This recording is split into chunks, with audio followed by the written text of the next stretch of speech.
Hi hello ನಮಸ್ಕಾರ ಸ್ನೇಹಿತರೆ, ನೀವು ನೋಡ್ತಿದ್ದೀರಾ IK ಕನ್ನಡ ಲಾಗ್ಸ್. ಸ್ನೇಹಿತರೆ, ಇವತ್ತು ನಾವು ಶಿವಮೊಗ್ಗದಲ್ಲಿದ್ದೇವೆ. ಶಿವಮೊಗ್ಗದಲ್ಲಿ ಅಂದರೆ ಅರಸಾಳು ರೈಲ್ವೆ ನಿಲ್ದಾಣದಲ್ಲಿ ನಾವು ಇವತ್ತು ಇದ್ದೇವೆ. ರೈಲ್ವೆ ನಿಲ್ದಾಣಕ್ಕೆ ಯಾಕೆ ಬಂದಿರಾ? ರೈಲ್ವೆ ನಿಲ್ದಾಣಕ್ಕೆ ಯಾಕೆ ಬಂದೀವಿ ಅಂತ ನಿಮಗೂ ಕೂಡ ಕ್ವಶನ್ ಬರ್ಲಿಕ್ಕೆ ಉಂಟು ಸ್ನೇಹಿತರೆ. ಈ ರೈಲ್ವೆ ಸ್ಟೇಷನ್ಗೆ ಏನಿದೆ ಅಲ್ಲ, ಸುಮಾರು ಒಂದು 1980-90ನೇ ದಶಕದಲ್ಲಿ ಜನಿಸಿದವರಿಗೆ ಗೊತ್ತಿರುತ್ತೆ ಈ ಅರಸಾಳು ಸ್ಟೇಷನ್ ಯಾಕೆ ಇಷ್ಟೊಂದು ಪ್ರಸಿದ್ಧ ಅಂತ. ಯಾಕಂದ್ರೆ ಈ ಅರಸಾಳು ಏನು ರೈಲ್ವೆ ನಿಲ್ದಾಣ ಇದೆಯಲ್ಲ, ಇಲ್ಲಿ ನಮ್ಮ ಚಿತ್ರರಂಗದ ಮೇರು ನಟ ಶಂಕರ್ ನಾಗ್ ಅವರು ನಿರ್ದೇಶಿಸಿದಂತ ಒಂದು ಮಾಲ್ಗುಡಿ ಡೇಸ್ ಅಂತಕ್ಕಂಥ ಧಾರಾವಾಹಿ ಶೂಟಿಂಗ್ ಆದಂತ ಸ್ಥಳ, ರೈಲ್ವೆ ನಿಲ್ದಾಣದ ಏನ್ ಶೂಟಿಂಗ್ ಆಗಿದೆಯಲ್ಲ ಅದು ಇಲ್ಲೇ ಆಗಿದೆ, ಈ ಅರಸಾಳು ರೈಲ್ವೆ ಸ್ಟೇಷನ್. ಎಮೋಷನ್ಸ್ ಏನಿದೆಯಲ್ಲ ಅದು ಆಗುಂಬೆಯಲ್ಲಿ ಆಗಿದೆ. ಸ್ವಲ್ಪ ಪ್ರಮಾಣದಲ್ಲಿ ಅಂದ್ರೆ ರೈಲ್ ಬರೋದು, ರೈಲ್ವೆ ಸ್ಟೇಷನ್ ಇದೆಲ್ಲ ಚಿತ್ರೀಕರಣ ಆದದ್ದು ಇಲ್ಲೇ, ಈ ಪ್ಲೇಸ್ ಅಲ್ಲೇ. ಹಾಗಿದ್ರೆ ಲೇಟ್ ಮಾಡೋದು ಬೇಡ ಸ್ನೇಹಿತರೆ, ಒಳಗಡೆ ಹೋಗಿ ನೋಡುವ ಹೇಗಿದೆ ಸ್ಟೇಷನ್ ಅಂತ. ನೋಡಿ, ಮಾಲ್ಗುಡಿ ಮ್ಯೂಸಿಯಂಗೆ ಬರಲಿಕ್ಕೆ ಇಲ್ಲಿ ಒಂದು ಬಸ್ ಸ್ಟಾಪ್ ಕೂಡ ಇದೆ. ಇಲ್ಲಿ ಬಸ್ಗಳು ನಿಲ್ತವೆ. ಸೊ ಅರಸಾಳು ರೈಲ್ವೆ ಸ್ಟೇಷನ್ ಅಂತ ಹೇಳಿದರೆ ಇಲ್ಲಿ ಸ್ಟಾಪ್ ಕೊಡ್ತಾರೆ. ಸೊ ಇಲ್ಲಿ ಪಕ್ಕದಲ್ಲಿ ನೀವು ಮ್ಯೂಸಿಯಮ್ಗೆ ಬರಬಹುದು.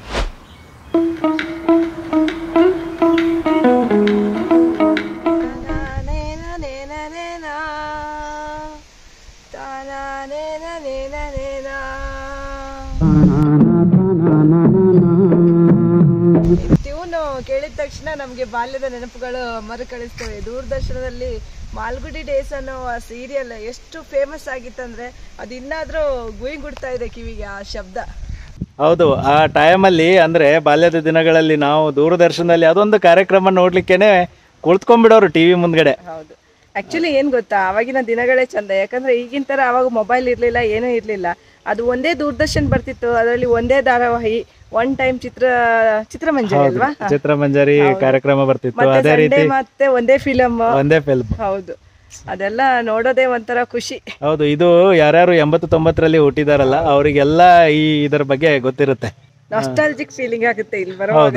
ನಮ್ಮ ಚಿತ್ರರಂಗದ ಮೇರು ನಟರಾದ ಶಂಕರ್ ನಾಗ್ ಅವರು ಓಡಾಡಿದಂತ ಜಾಗದಲ್ಲಿ ನಾವು ಇವತ್ತಿದ್ದೀವಿ. ತುಂಬಾನೇ ಖುಷಿ ಆಗುತ್ತೆ, ಮನಸ್ಸಿಗೆ ಒಂಥರ ಗುಡ್ ಫೀಲಿಂಗ್ ಆಗುತ್ತೆ. ಯಾಕಂದ್ರೆ ನಾನು ಶಂಕರ್ ನಾಗ್ ದೊಡ್ಡ ಫ್ಯಾನ್. ಶಂಕರ್ ನಾಗ್ ಅವರನ್ನು ಯಾವತ್ತೂ ನಾನು ನೋಡಿರ್ಲಿಲ್ಲ, ಆದ್ರೆ ಅವರ ಚಿತ್ರಗಳನ್ನು ನೋಡ್ತಾ ಬೆಳೆದಿದ್ರಿಂದಾಗಿ ಅವರನ್ನು ಫಾಲೋ ಮಾಡ್ತಾ ಬಂದಿದ್ದೇವೆ.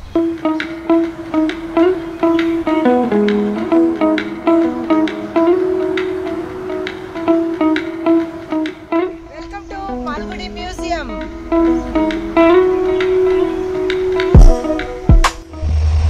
ನೋಡಿ, ಅರಸಾಳು ಸ್ಟೇಷನ್ನಲ್ಲಿ ಅಲ್ಲಿ ಟ್ರೈನ್ ಹೋಗ್ತಾ ಇದೆ. ಸೊ ಇದು ಪ್ಯಾಸೆಂಜರ್ ರೈಲ್ವೆ. ಸೊ ಈಗ ಏನು ಸ್ಟೇಷನ್ ಇದೆಯಲ್ಲ, ಆ ಸ್ಟೇಷನಲ್ಲಿ ರೈಲು ಬರ್ತಾ ಇರುತ್ತೆ, ಹೋಗ್ತಾ ಇರುತ್ತೆ. ಸೊ ಇದು Shivamogga Talaguppa passenger railway. So Malgudi ಮ್ಯೂಸಿಯಂಗೆ ಇಲ್ಲಿಂದನೇ ಎಂಟ್ರಿ ಇದೆ. ಒಳಗಡೆ ಟಿಕೆಟ್ ತೊಗೋಬೇಕಾಗುತ್ತೆ ನಾವು. ಸೊ ಟಿಕೆಟ್ ಕೌಂಟರ್ ಇಲ್ಲೇ ಮಾಡಿದ್ದಾರೆ. ಇಲ್ಲಿ ಟಿಕೆಟ್ ತಗೊಂಡು ಒಳಗಡೆ ಎಂಟ್ರಿ ಪಡಿಬೇಕು ಅಲ್ವಾ? Per person 5 rupees. ಇಲ್ಲಿ ನೋಡಿ,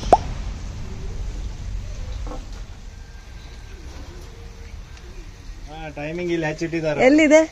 ಅಲ್ಲಿ ನೋಡು, 1947 ಕೆಳಗೆ ಮೇಲೆ 6 ಅಂತ.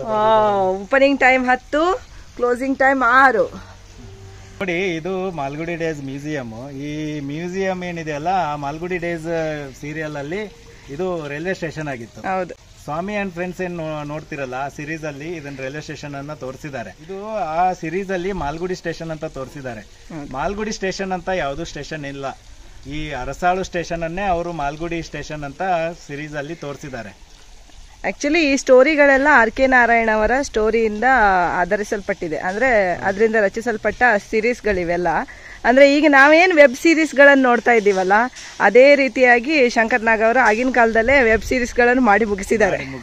ಹೌದು, ಅದು RK ನಾರಾಯಣ್ ಅವರು ಶಾರ್ಟ್ ಸ್ಟೋರಿ ಸ್ವತಂತ್ರ ಪೂರ್ವದಲ್ಲೇ ಈ ಸ್ಟೋರಿಗಳನ್ನ ಬರೆದಿದ್ದಾರೆ. ಹೌದು, ಅವರ ಸ್ಟೋರಿಗಳ ಆಧಾರಿತ ಈ ಮಾಲ್ಗುಡಿ ಡೇಸ್ ಅಂತಕ್ಕಂಥದ್ದು ಆಮೇಲೆ ಶಂಕರ್ ನಾಗ್ ಅವರು ನಿರ್ದೇಶಿಸ್ತಾರೆ.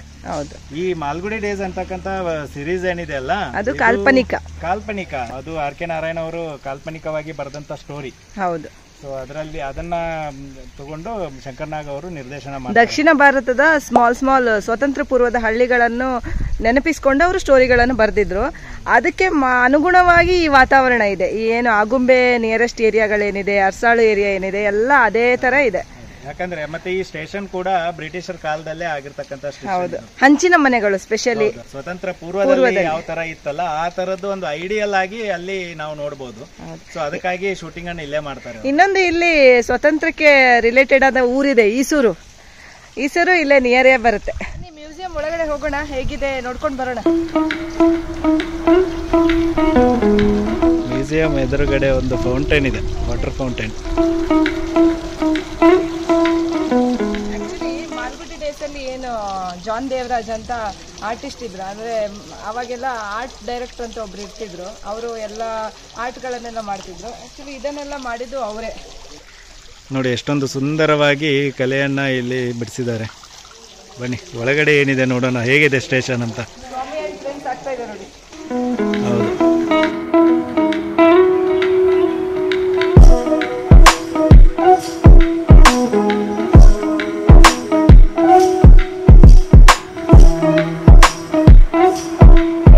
ಕಾಲದ ಪೆಟ್ಟಿಗೆಗಳೆಲ್ಲ, ಟ್ರಂಕ್ಗಳು.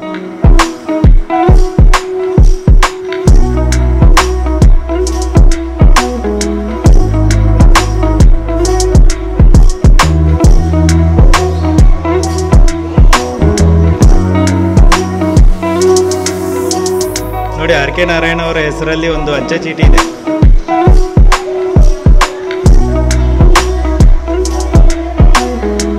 ಇವರೇ ಅವರು, ಆರ್ ಕೆ ನಾರಾಯಣ ಅವರು.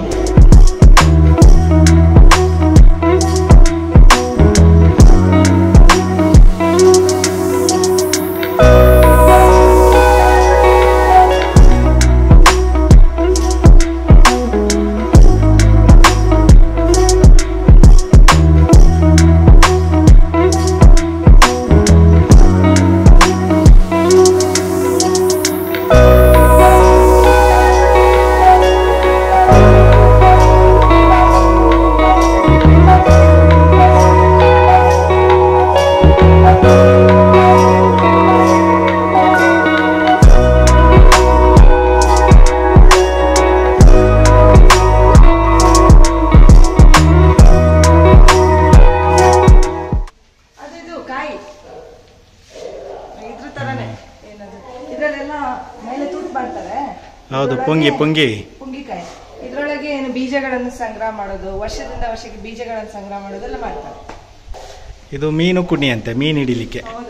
ಇದು ಟಿಕೆಟ್ ಕೊಡೋ ಕೌಂಟರ್ ಇದ್ದು ಆ ಟೈಮಲ್ಲಿ. ನೋಡಿ ಸ್ನೇಹಿತರೆ, ಆಕ್ಚುಲಿ ತುಂಬಾ ಸ್ಟೋರಿಗಳಿದೆ. ಏನು ಸ್ವಾಮಿ ಅಂಡ್ ಫ್ರೆಂಡ್ಸ್ ಒಂದೇ ಅಲ್ಲ, ಮಿಠಾಯಿ ವಾಲ ಆಗಿರ್ಬೋದು, ನಾಗ, ಆಮೇಲೆ ಇದೊಂದಿದೆ, ಇನ್ನೊಂದಿದೆ, ಇದು ನಾಗಂದು, ಅದು ಮಂಕಿದ್ದು. ಆಮೇಲೆ ಇನ್ನೊಂದು ರೋಡ್ ರೋಲರ್ ಅಂತ ಇದೆ, ಅದ್ರದ್ದು ಒಂದು ಇರಬೇಕು. ಇದು ಮಿಠಾಯಿ ವಾಲ, ಇದು ಫಾರಿನ್ ಸಿಸ್ಟಮ್.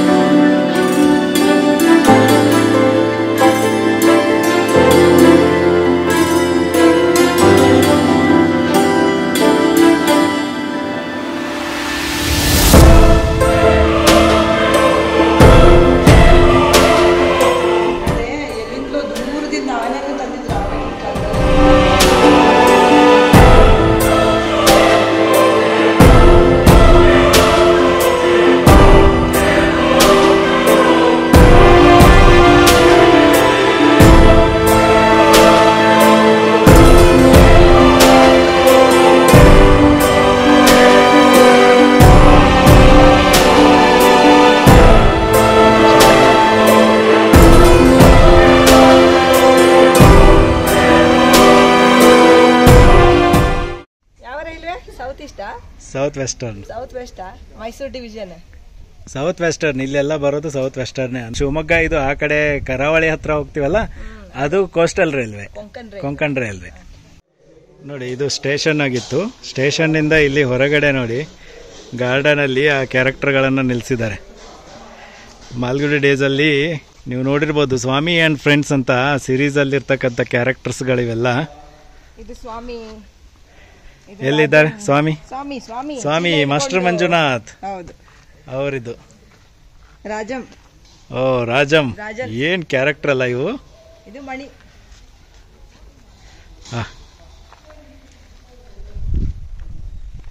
ಆಕ್ಚುಲಿ ಈ ಸೀರೀಸ್ ಅಲ್ಲೇ ಜಾಸ್ತಿ ಎಪಿಸೋಡ್ ಇದ್ದಿದ್ದು.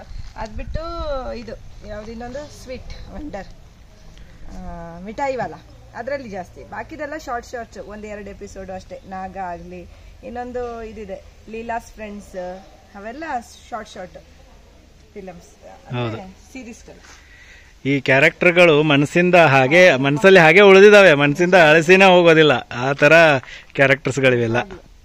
ಈ ಒಂದೊಂದು ಇದು ಸ್ವಾಮಿ ಅಂಡ್ ಫ್ರೆಂಡ್ಸ್ ಎಪಿಸೋಡ್ ಅನ್ನು ಒಂದು 30-40 ಸತಿ ನೋಡಿದ್ದೇನೆ ನಾನು. ಹೌದು, ಅಷ್ಟೊಂದು ಅದ್ಭುತವಾಗಿನೇ ನಿರ್ದೇಶನ ಮಾಡಿದ್ದಾರೆ ಶಂಕರ್ನಾಗ್ ಅವರು.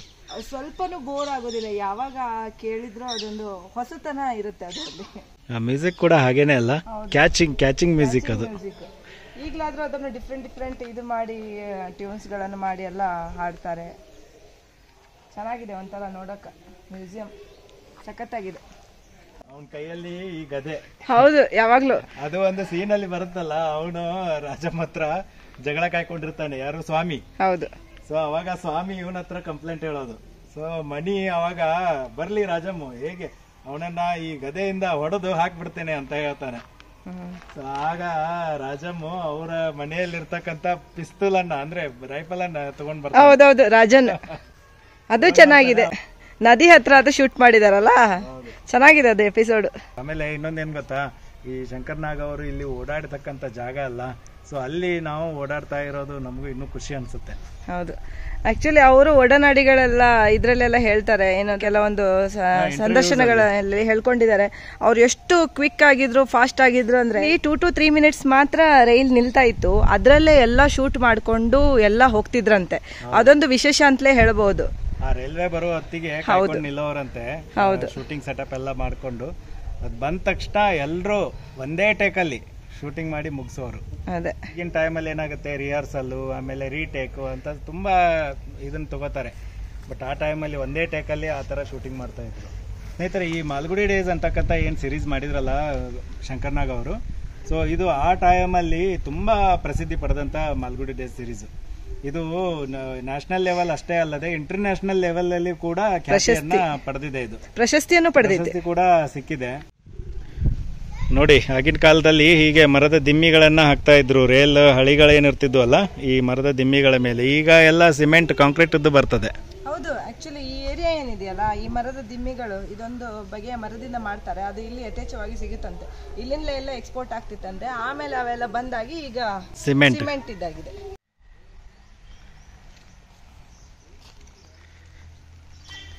ಇದೆ ನೋಡಿ ಸ್ನೇಹಿತರೆ, ಅರಸಾಳು ರೈಲ್ವೆ ಸ್ಟೇಷನ್ ಇದು.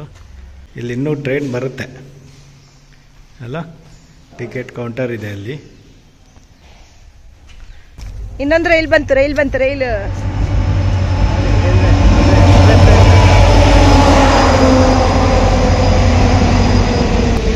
ಮಾಲ್ಗುಡಿ ರೈಲ್ವೆ ಸ್ಟೇಷನ್ ಅಲ್ಲಿ ರೈಲು ಬಂದು ನಿಲ್ತಾ ಇದೆ. ಟ್ರೈನ್ ಹೌದು, ದೂರ ಹೋಗುವಂತದ್ದು ಇಲ್ಲ, ಪ್ಯಾಸೆಂಜರ್ ಟ್ರೈನ್.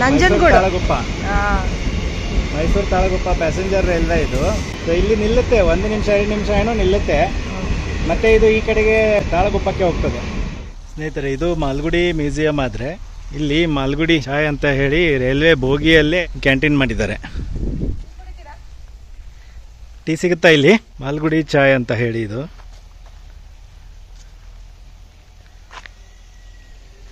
ಇಲ್ಲಿ ಕ್ಯಾಂಟೀನ್ ಇದೆ.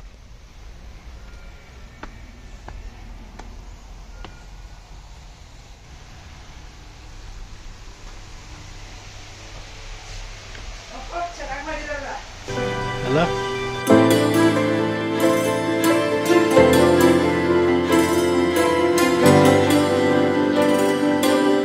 ಅವರಿಲ್ಲ, ಇಲ್ಲಿ ಹೊರಗಡೆ ಹೋಗಿದ್ದಾರೆ ಅಂತ ಕಾಣುತ್ತೆ.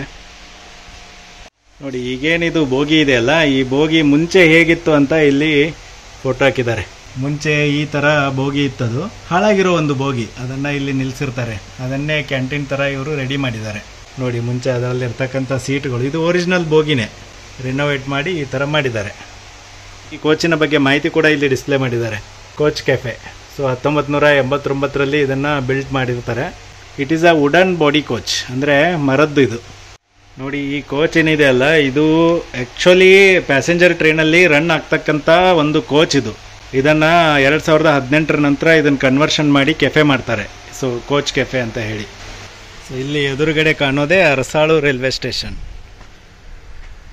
ಸ್ನೇಹಿತರೆ, ಈ ಮಾಲ್ಗುಡಿ ರೈಲ್ವೆ ಮ್ಯೂಸಿಯಂ ಏನಿದೆಯಲ್ಲ, ಮುಂಚೆ ಅಂದ್ರೆ ಸಾರ್ವಜನಿಕರಿಗೆ ಓಪನ್ ಇರಲಿಲ್ಲ. 2020ನೇ ಇಸ್ವಿಯಲ್ಲಿ ಇದನ್ನ ಮತ್ತೆ ರೀಕನ್ಸ್ಟ್ರಕ್ಷನ್ ಮಾಡಿ ಇದನ್ನ ಅಭಿವೃದ್ಧಿಪಡಿಸಿ ಸಾರ್ವಜನಿಕರಿಗೆ ಅವಕಾಶ ಮಾಡಿಕೊಟ್ರು. ಅದಕ್ಕಾಗಿ ಇಲ್ಲಿ ನೋಡಿ ಗಾರ್ಡನ್ ಎಲ್ಲ ಮಾಡಿದ್ದಾರೆ. ಮ್ಯೂಸಿಯಂ ಒಳಗಡೆ ಎಲ್ಲ ಪ್ರಾಚ್ಯ ವಸ್ತುಗಳನ್ನೆಲ್ಲ ಇಟ್ಟಿದ್ರು. ಸೊ ಇಲ್ಲಿ ಒಂದು ಕ್ವಾಲಿಟಿ ಟೈಮ್ ಅನ್ನ ಸ್ಪೆಂಡ್ ಮಾಡ್ಬೋದು. ಹಾಗೆ ಫ್ಯಾಮಿಲಿ ಜೊತೆ ಬಂದ್ರೆ ಇಲ್ಲಿ ಒಂದು ಪಿಕ್ನಿಕ್ ಆಗಿನೂ ಕೂಡ ಟೈಮ್ ಸ್ಪೆಂಡ್ ಮಾಡ್ಬೋದು. ಹೌದು. ಹಾಗೆ ಇವತ್ತು ಇವರುಗಳ ಜೊತೆ ನಾವು ನಮ್ಮ ವಿಡಿಯೋನ ಎಂಡ್ ಮಾಡ್ತಾ ಇದ್ದೀವಿ. ಈ ವಿಡಿಯೋ ನಿಮಗೆ ಇಷ್ಟವಾಗಿದ್ದಲ್ಲಿ ಲೈಕ್ ಮಾಡಿ, ಫ್ಯಾಮಿಲಿ ಫ್ರೆಂಡ್ಸ್ಗಳ ಜೊತೆ ಶೇರ್ ಮಾಡ್ಕೊಳ್ಳಿ. ಹಾಗೆ ನಮ್ಮ ವಿಡಿಯೋನ ಹೊಸದಾಗಿ ನೋಡ್ತಾ ಇದ್ದರೆ ಸಬ್ಸ್ಕ್ರೈಬ್ ಮಾಡಿ ಅಂತ ಹೇಳ್ತಾ ಇವತ್ತಿನ ವ್ಲಾಗಲ್ಲಿಗೆ ಎಂಡ್ ಮಾಡ್ತಾ ಇದ್ದೀವಿ. Bye bye friends. Bye bye. Next ವಿಡಿಯೋದಲ್ಲಿ ಮತ್ತೆ ಸಿಗೋಣ. Until then take care. Ta ta. Bye ಬಾಯ್.